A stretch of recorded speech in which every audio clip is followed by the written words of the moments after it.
السلام عليكم ورحمة الله وبركاته. مقعيب محمد عبد الله علي وحنا هرمودك كلية كمبيوتر كي تكنولوجيا جامعة الجمهورية.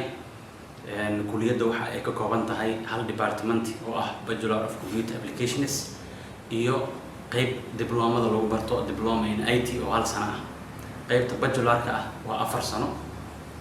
maadooyinka ardayga uu maaragtay ku dhigan doona 4 sano waxa kamid ah programming, computer hardware, computer network, databases, multimedia iyo maadooyinka oo maaragtay la xiriira. celceliski waxa laga rabaa ardayga 154 saacadood oo waxbarasho ayaa laga rabaa. inta badan waxaan ku dadaalnaa ardayga in xoog aan ku saarno practical inuu helo.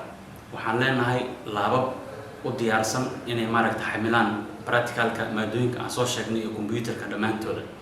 laababkaas oo laabab qaab casri ah u samaysan. mar walba annaga hadafkeenu wuxuu yahay inaan soo saarno arday quality leh. taa oo anaga laftirkeena farxad iyo guul noo ah. dadaalkeenana ama hadafkeenana uu yahay sidaan u soo saari lahayn bulsho waxbaratay oo tayeysan waxbarasho tayo leh helay sidaan u soo saari lahayn. waa mahadsantihiin kusoo dhawaada kulliyadda computerka iyo teknolojiyadda jaamacadda jamhuuriya. السلام عليكم ورحمة الله وبركاته.